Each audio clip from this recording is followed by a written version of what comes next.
নেদারল্যান্ডসের ভোক্তারা ফ্যাশন প্রিয় ও আধুনিক পোশাকের প্রতি আকৃষ্ট। ফ্যাশনের পেছনে ভালো অর্থ ব্যয় করেন তারা, আর এটি বাংলাদেশিদের জন্য আশীর্বাদ হয়ে দাঁড়িয়েছে। গেল ৬ অর্থবছরে ইউরোপের দেশে নেদারল্যান্ডসে বাংলাদেশের রপ্তানি বেড়েছে দ্বিগুণেরও বেশি। এই আয়ের সিংহভাগই এসেছে তৈরি পোশাক খাত থেকে।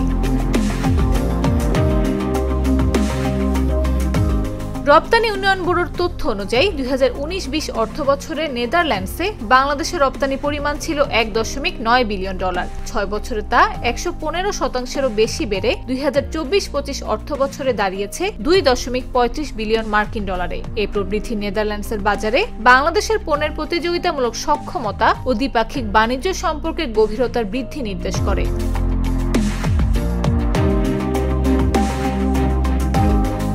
রপ্তানিকারক ও সংশ্লিষ্টরা বলছেন, পণ্যের গুণগত মান উন্নয়ন, সাপ্লাই চেইন ব্যবস্থাপনার উন্নতি, টেকসই উৎপাদন, সময়মতো সরবরাহ এবং পণ্য বৈচিত্র্য বৃদ্ধির মতো একাধিক কারণে রপ্তানি আয় উল্লেখযোগ্য হারে বেড়েছে। এই প্রবৃদ্ধিকে দীর্ঘস্থায়ী করতে এবং বর্তমান গতি ধরে রাখতে বাংলাদেশকে উচ্চ মূল্যের খাত যেমন ওষুধ শিল্প, আইসিটি সেবা ও প্রক্রিয়াজাত খাদ্য রপ্তানির দিকে নজর দিতে হবে বলে মনে করেন সংশ্লিষ্টরা।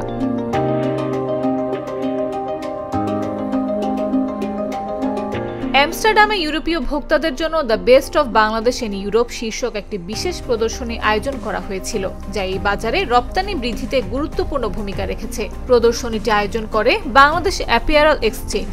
এছাড়াও ইউরোপীয় ইউনিয়নের কিছু দেশ নেদারল্যান্ডসের মাধ্যমে পণ্য আমদানি করে, যা রপ্তানি আয় বৃদ্ধির আরেকটি কারণ হতে পারে বলেও মনে করেন বিশেষজ্ঞরা।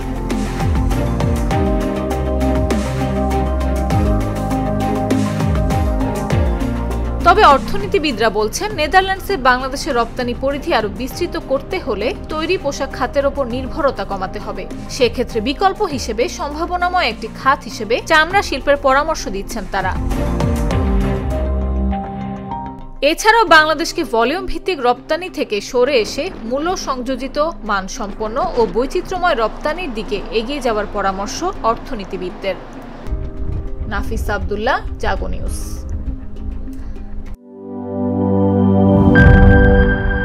বান্ডেল থাকলে প্রতি সেনমানিতে টাকা বাঁচবে। বিকাশ সেনমানি বান্ডেল কিনে জিতুন প্রতি লেনদেনে।